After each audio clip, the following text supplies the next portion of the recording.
대림절이라고 하면 예수님의 재림을 기다리는 그런 날이에요. 자, 뭐 대강절이라고 이렇게도 하는데 예수님의 강림을 또 기다리는 절기입니다. 이미 예수님께서는 이 초림하셨어요. 성탄절에 2000년 전에 오셨고, 그 성탄절을 우리가 한 달간 기다리면서 그 한 주 한 주 절기를 대림절 절기라 그렇게 우리가 이야기를 하고 있습니다. 이 대림절 절기를 통하여서 우리에게 주시는 그 예수 그리스도를 통한 소망과 위로와 축복이 또 우리들 교회와 여러분 가정 가운데 함께 하시기를 주님의 이름으로 축원을 드립니다. 우리의 신앙생활을 처음 할 때 이렇게 보면은 하나님을 먼저 느끼기보다는 어떤 교회에 발을 들여놓는 것부터 시작을 하죠. 가족들이나 또 친구들, 또 이웃 사람들, 어떤 그런 사람들의 인도를 따라서 우연찮게 어떤 계기가 있어서 교회에 발걸음을 들여놓게 됩니다. 그리고 와서 교회에 와보니까 뭔가 자신이 세상에서 경험했던 그런 공동체나 그러한 사람들과의 사귐과 전혀 다른 어떤 특별한 공동체인 것을 발견하게 되죠. 고향도 다르고 나이도 다르고 취미도 다르고 전혀 다른 사람들이 모여서 있는데 서로 보면 얼굴에 기쁨이 넘치고 평화가 넘치고, 그리고 그 안에서 떡을 떼며 교제하고 나누는데 이 세상에 살고 있지만 뭔가 다른 그런 사람들이 모여있는 공동체 같아요. 그러면서 여기에서 왠지 마음이 기쁘고 행복하고 어떤 자기 마음의 무거운 짐들을 내려놓고 평안함을 얻어서 돌아가는 것 같고, 그것이 무엇인지는 모르겠는데 그런 느낌을 가지고 한 주 한 주 신앙생활을 하기를 시작합니다. 그러다가 이제 1년 2년 신앙생활을 하면서 자기도 모르는 사이에 자기 마음속에 믿음이라는 것이 생기게 돼요. 교회에서 특별히 이제 뭐 장례식을 1년이면 몇 차례 이렇게 치르게 되는데, 이 장례식장에 가서 그 슬픔에 젖어 있는데 그럼에도 불구하고 전혀 슬프지만은 않은 그 뭔가의 소망을 보게 됩니다. 그러면서 자기 자신에게 정말 분주하게 정신없이 세상을 살던 사람들이 자기 자신에게 정직한 질문, 정말 삶의 가장 진지한 질문을 해보는 거죠. 나도 언젠가 죽어서 저렇게 가게 될 텐데 정말 내가 저렇게 어떤 이 죽음이라고 하는 이 문제 속에서 나에게 결코 두려움이 없느냐. 그러다가 어느 순간에 내가 이제는 죽어도 천국 갈 확신이 있습니다. 나에게 죽음이 두렵지 않고 내가 저 자리에 서도 소망의 찬송을 부를 수 있겠구나. 만나보자 만나보자 저기 펴는 저 천국 문에서. 할렐루야. 이것이 바로 믿음이라는 거예요. 이것이 바로 영생의 믿음, 영생의 믿음을 갖게 되는 것이죠. 어떤 신앙이라고 하는 것은 정말 아무것도 아닌 것처럼 이렇게 시작을 해서 결국에는 상당히 인생의 중요한 문제를 다루게 되는 것이죠. 그러면서 이러한 영생의 믿음, 이러한 구원의 확신이 도대체 어디로부터 온 것이냐? 그것은 바로 예수 그리스도로부터 오게 된 줄로 믿습니다. 오늘 우리가 이렇게 성탄절을 앞두고서 정말 우리가 들떠 있고 또 뭔가 분위기가 업돼 있고 그러면서 정말 놓치기 쉬운 부분이 뭐냐면 이 성탄절이 과연 어떤 절기인가, 이 성탄절에 관한 나는 무엇을 해야 되는가 하는 것이죠. 그래서 고민하는 중에 하나님의 그 음성과 감동을 따라서 이번 12월 한 달 동안은 예수님이 누구신가 하는 주제를 가지고 5번에 걸쳐서 말씀을 증거하려고 합니다. 오늘 첫 번째 내용이 예수님은 누구신가, 세상 죄를 지고 가시는 하나님의 어린 양이다. 다음 주 말씀을 통하여서는 예수님은 누구신가, 나는 하늘에서 내려온 생명의 떡이니 나를 먹는 자는 죽어도 살 것이다. 예수님은 누구신가, 세 번째 주에는 선한 목자 예수님, 네 번째 주에는 예수님이 누구시냐, 나는 부활이요 생명이니 나를 믿는 자는 죽어도 살겠고, 마지막 이번 달 마지막 주에는 예수님은 누구신가, 예수님은 참 포도나무시다. 이런 말씀을 가지고 한번 깊이 있게 한번 우리가 접근을 해보고자 하는 것이죠. 오늘 예수님은 누구신가? 성경은 이 중요한 주제를 다루면서 먼저 한 사람을 앞에 세워요. 그 사람을 먼저 알아라 그래요. 그 사람이 누구냐고 하면은 바로 세례 요한이라고 하는 사람입니다. 우리 한번 따라서 해보실까요? 세례 요한. 세례 요한이라는 사람을 알아야 된다. 이 세례 요한은 누구냐면 광야에서 외치는 소리였다, 그렇게 알려져 있어요. 그는 사람들이 살지 않는 광야에 가서 이 낙타의 이 털옷을 입고 메뚜기와 석청을 먹으면서 금욕을 하면서 그렇게 일생을 찾았습니다. 그는 자기에게 찾아오는 손님들에게, 사람들에게 절대로 좋은 소리 하지 않았어요. 회개하라, 독사의 새끼들아, 이미 도끼가 나무 뿌리에 놓였으니 누구든지 회개하면 찍어서 불에 던져버릴 것이다. 좋은 소리 하지 않았어요. 욕정의 할머니처럼 막 회개하라 그렇게 외쳤어요. 그는 참 어떻게 보면 인기 없는 사람이었습니다. 결국에는 그 메타노이아, 마음을 바꿔라, 리펜트, 회개하라 외치다가 결국에는 목이 잘려서 숨지게 되는 거죠. 비참한 최후를 맞이했습니다. 그는 겁없이 일생을 고독하게 외롭게 진리를 외치다가 그렇게 숨져갔던 사람입니다. 그는 정말로 순수한 신앙의 사람이었습니다. 어쩌면 오늘날 같이 진리가 혼탁해지고 오늘날 같이 이렇게 순수한 신앙의 사람들이 찾아보기 힘든 시기에 어쩌면 우리가 찾고 싶어하는, 정말 그리워하고 보고 싶어하는 그러한 동경하는 인물이 세례 요한이 아닐까, 그렇게 생각해 보게 됩니다. 그의 메시지는 불과 같았습니다. 그의 메시지가 얼마나 강력하고 그 속에 있는 그 영성이 얼마나 이 축적되어서 막 핵폭탄과 같은 그 메시지가 그 속에서 터져 나오는 거죠. 광야에서 외쳤는데도 불구하고 수많은 사람들이 그에게 나와서, 인생에 고민하고 인생에 무거운 짐을 진 자들이 그에게 나와서 해답을 찾고자 했어요. 심지어는 그때의 당대의 최고의 지도자들이고 성경의 지식가였던 바리새인들과 서기관들까지도 그에게 나와서 마음을 찢고 회개하고 세례를 받고 그런 역사가 일어나게 되었습니다. 그래서 사람들은 그가 선지자일까, 아니면 엘리야일까, 심지어는 성경에 예언해 놓은 그러한 구세주가 아닐까, 메시아가 아닐까, 그렇게까지 추측하기도 했습니다. 그는 예수님의 길을 준비하면서 회개의 세례를 베풀었어요. 그는 심지어 예수님에게까지, 어떻게 인간이 예수님에게 손을 얹고 세례를 베풀 수가 있어요. 그랬던 사람이 바로 세례 요한이었던 것이죠. 그는 잉태할 때부터 순교할 때까지 그의 모든 생애가 예수님으로 가득 차 있었어요. 그의 인생의 본질은 바로 예수님이었습니다. 그가 입만 열면 입에 걸렸던 주제는 바로 예수 그리스도였고요. 그가 깃발을 흔들 때 그 깃발에 기록되어 있는 그 이름은 지저스 크라이스트, 예수님이었습니다.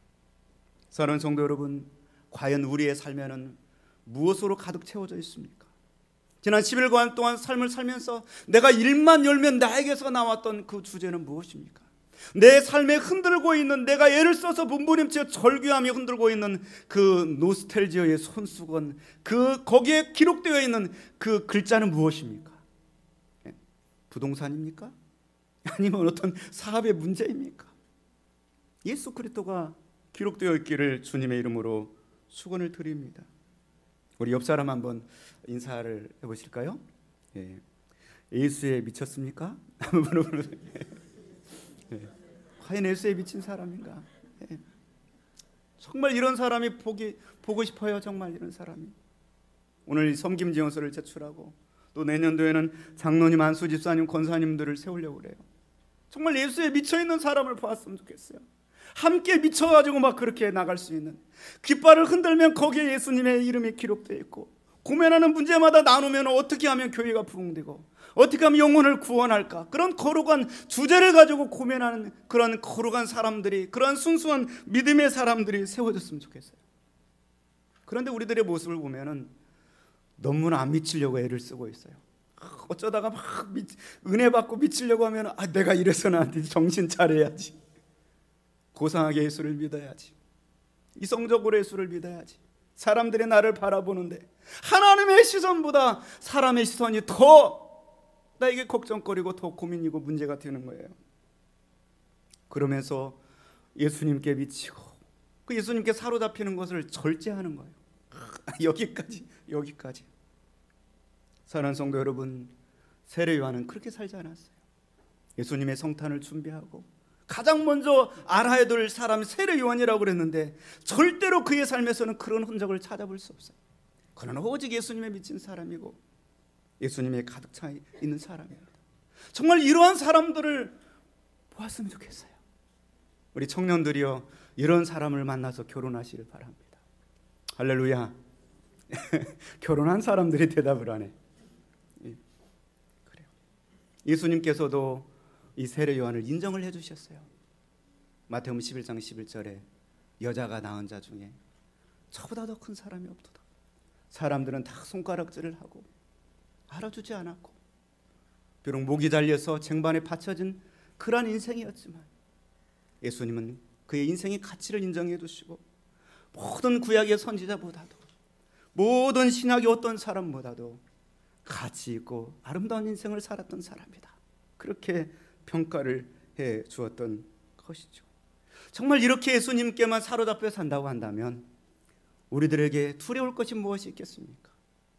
우리들에게 염려가 무엇이 있겠습니까? 우리들의 앞길을 가로막는 그것이 무엇이겠습니까? 하나님이 함께 하시고 인정을 해주시는데요, 오늘 이러한 세례 요한을 바라보면서 유태인들이 이렇게 질문을 하죠.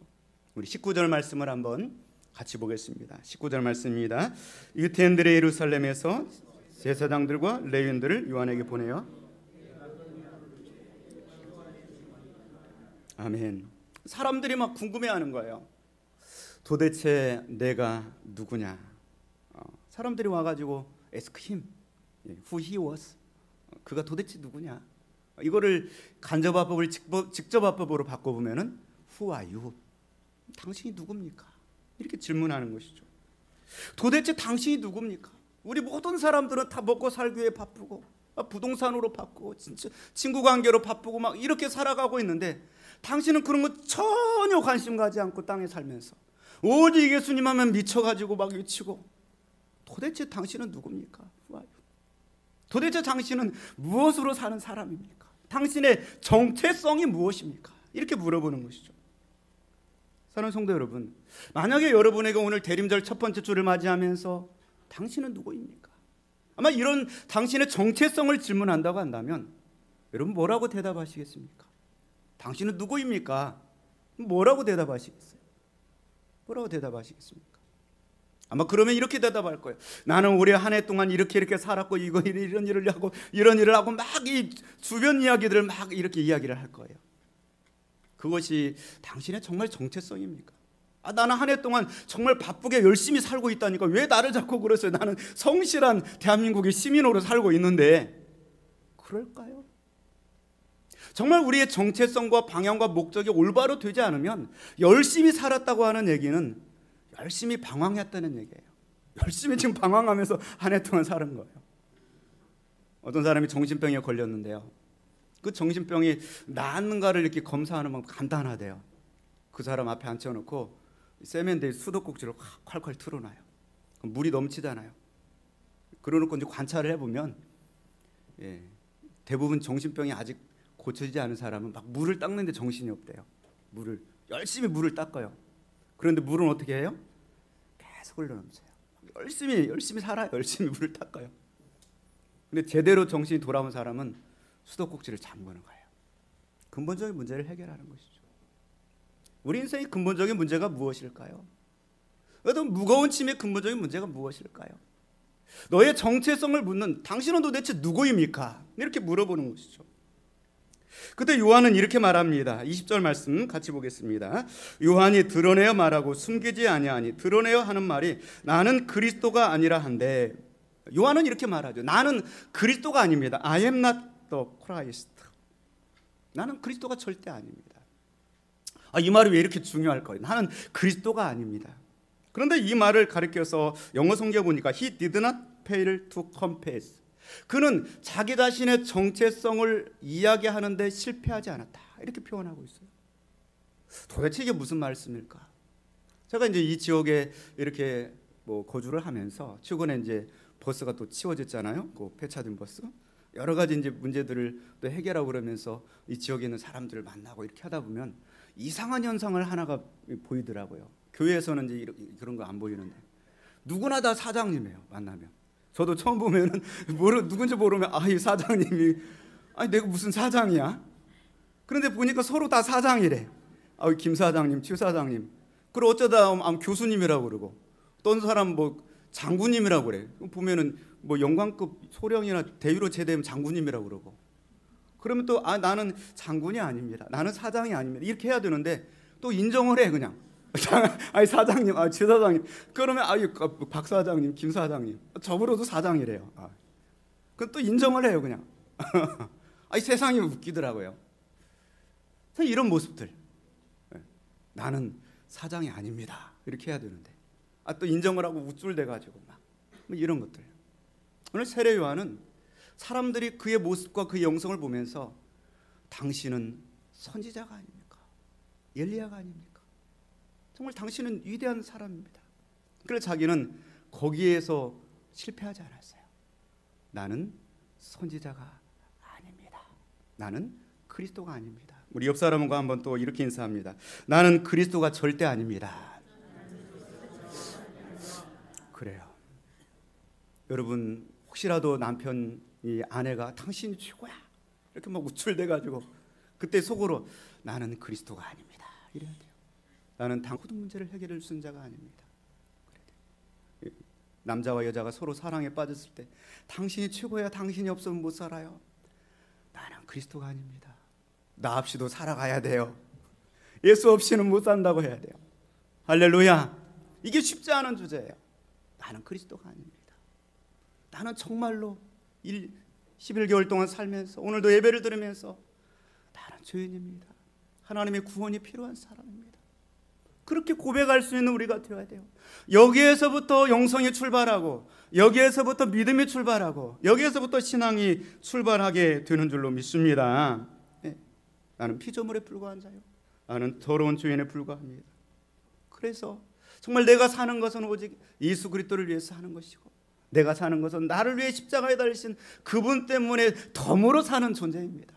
그런 신앙의 삶이 우리의 삶에 저번에 깔려 있어야 되는 것이죠. 오늘 21절 말씀에 계속해서 질문을 하는 거죠. 21절 같이 봅니다. 또 묻되 그러면 누구냐? 내가 엘리야냐? 이르되 나는 아니라. 또 묻되 내가 그 선지자냐? 대답하되 아니라. Who are you? Are you 엘리야? 당신 엘리야입니까?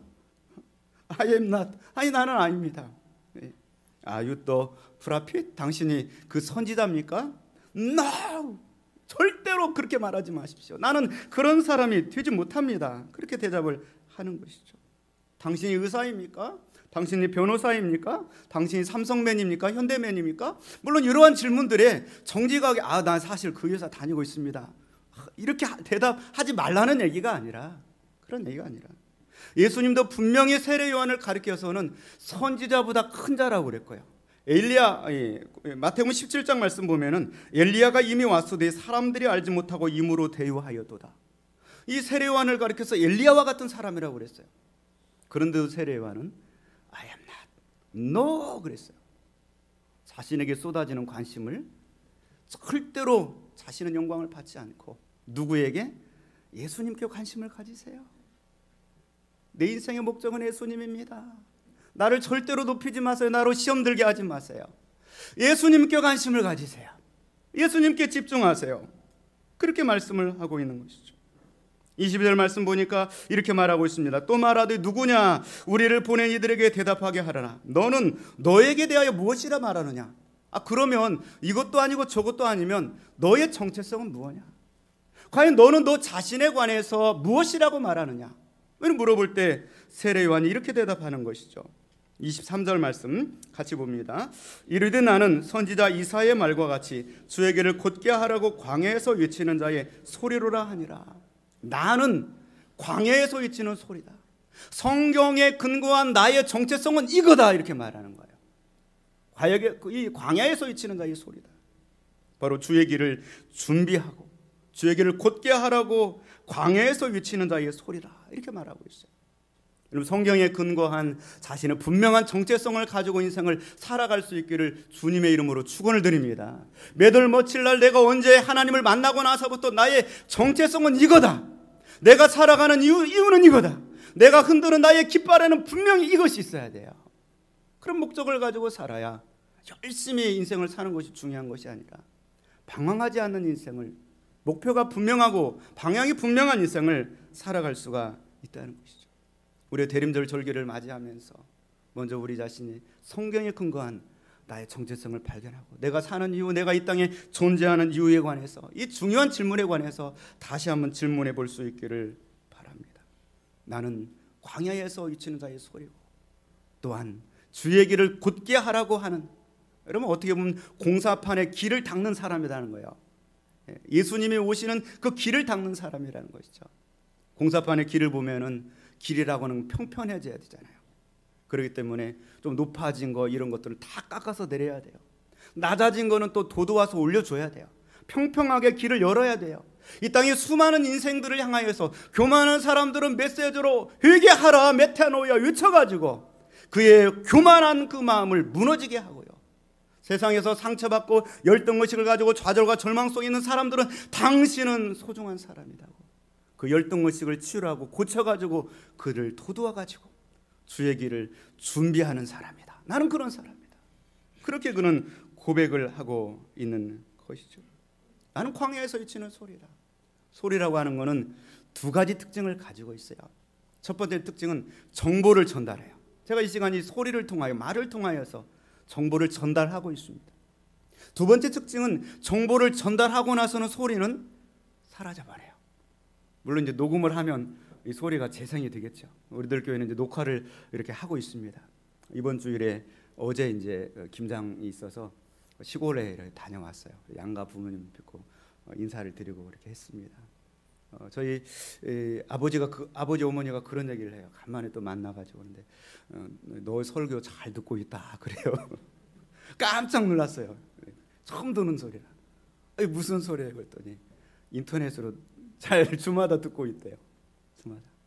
또 제 동생이 또 서울 광염교회에서 목회를 하고 있는데 너 동생 설교도 잘 듣고 있다. 그렇게 말씀하시더라고요. 아마 이 얘기도 이제 또 오늘 밤이면 들으시겠어요? 들으실 거예요. 그래서 내가 제가 사명감을 갖게 되더라고요. 더 성경 중심으로 살아야 되고 자식 아들 넷 중에 둘을 목회자를 둔 죄로 날마다 새벽마다 기도하고 그러는데 내가 더 열심히 믿음으로 살아야 되겠구나 그런 생각을 하게 되었습니다. 이 소리라고 하는 것은 그 메시지를 전달해요. 그리고 전달하고 나면 형체도 없이 사라지는 거예요. 세례 요한은 자기는 소리라고 그랬어요. 자기는 예수 그리스도를 전달하는 소리고 자기는 언젠가는 목이 잘려서 쟁반에 담겨져 사라질 존재다. 그러나 그 소리는 그 여운이 남아가지고 이 메시지는 여운이 남아서 여러분의 한 주간의 삶을 살게 하는 거예요. 여러분이 흔들릴 때 여러분을 잡아주는 거예요. 그렇잖아요. 내가 무너져 내릴 때 내 받침 속에서 나를 다시금 떠받쳐서 내 인생을 올려주는 소리가 되는 거예요. 메시지가 되는 것이죠.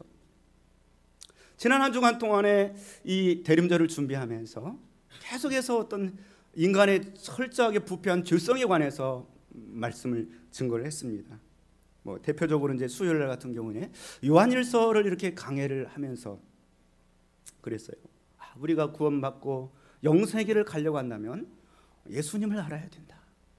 예수님은 태초부터 계신 분이시고 예수님은 하나님이십니다. 그 예수님 말씀이 육신이 되어 오시는 분이십니다. 그 예수님 말씀이 육신이 되어 오셨고 그 안에 생명이 있어요. 영생이 있어요. 그래서 예수님이 가실 때 생명이 가는 거예요. 죽은 자가 살아나는 거예요. 병든 자가 치유되는 것이고요. 인생에 방황하는 영혼들이 방향을 찾는 거예요. 그런 거예요. 그리고 새벽에는 또 사무엘의 강해를 쭉 해나가요. 위대한 성군 다윗을 만났어요. 그 얼마나 위대한 사람인지 몰라요. 그러나 그렇게 위대했던 사람도 결국에는 죄에 빠지게 되니까 무기력해지는 거예요. 그의 인생이 완전히 퇴로의 길이 시작되는 거예요. 그래서 그렇구나. 인생이라고 하는 것은 연약한 존재고 철저하게 하나님 중심적 삶을 살 때 그 가치가 있는 것이구나. 디모데후서 2장 말씀에도 큰 집에는 금그릇도 있고 인그릇도 있고 나무그릇도 있고 질그릇도 있어서 귀하게 쓰는 것도 있고 천하게 쓰는 것도 있는데 우리 생각에는 금그릇이 귀한 것 같지만 금수저가 귀한 것 같지만 하나님 보시기에는 자기를 깨끗하게 준비한 사람이 최고다. 할렐루야. 그런 말씀 있잖아요. 지난 금요 철야 시간에는 이사야 1장 말씀을 통하여 우리가 서로 변론하자. 너희 주가 주음과 뜰지라도 누num과 같이 희어질 것이요 진홍같이 붉을지라도 양털같이 희게 되리라. 정말 너희 주가 주음과 뜰지라도 더 스칼렛 빨간 그 주가 겹겹이 쌓여져 염색되어져 가지고 그거를 도저히 빼낼 수가 없는 주가 있을지라도 눈과 같이 희게 될 것이다. 진홍같이 붉을지라도 너희 죄가 피로 얼룩져 있는 그러한 죄가 있을지라도, 마음으로 살인하고 입술로 살인하고 얼마나 미워하고 그러며 살았을지라도 양털같이 희게 되리라. 할렐루야. 이런 기적이요, 이런 능력이요, 예수 그리스도를 통하여 우리에게 일어나는 것이죠. 오직 이 방법밖에 없는 것입니다. 세상에 두 종류의 사람이 있습니다. 누구나 다 죄를 짓고 살아가 예수 믿어도 죄를 짓고 예수 안 믿어도 죄를 져요. 그러나 예수 믿는 사람은 죄에 관한 해결책을 알고 있는 사람이고요, 예수 믿지 않는 사람들은 죄에 관한 해결책을 알지 못하고 있는 사람이에요. 그래, 우리는 죄에 관한 해결책을 알고 산다고 한다면 죄를 지을 때마다 피하지 말고 예수님께 나와라. 그는 세상 죄를 지고 가는 하나님의 어린 양이다. 우리의 근본적인 문제를 해결해 주시는 분이다. 지고 간다는 어깨에 지는 것이 아니라 take away, 우리의 모든 죄를 제거하시고 영적인 지우개로 이레이저로 닦아내고 우리를 흰보다 양털보다 희게 하실 수 있는 분, 그분이 바로 예수 그리스도가 되는 줄로 믿습니다. 예수 믿는 사람 중에도 두 종류가 있어요. 자주 죄를 짓는 사람, 가끔 죄를 짓는 사람. 죄를 안 짓는 사람은 없어요. 그렇다니까요. 그러나 그 자주 짓는 죄를 짓는 사람과 가끔 죄를 짓는 사람이 똑같을 수는 없는 거예요. 그렇잖아요. 죄를 밥 먹듯이 지고 사는 사람은 여전히 불안해요. 예수 믿어도 여전히 하나님이 주시는 그 구원의 감격을 누리며 살아가지 못해요. 기도문이 닫혀요. 그러나 그 죄 문제를 해결하고 가끔 죄를 지으면서 회개하고 나가는 사람은 마음이 평안해요. 천국의 기쁨을 누리게 됩니다. 땅에 솟아난 아름다운 것들을 먹게 되는 줄로 믿습니다. 그렇잖아요. 하나님의 그 영광을 누리게 되고 하나님의 능력 있고 권세 있는 삶을 살게 돼요. 오늘 세례 요한처럼 담대하고 분명한 인생을 살게 되는 줄로 믿습니다.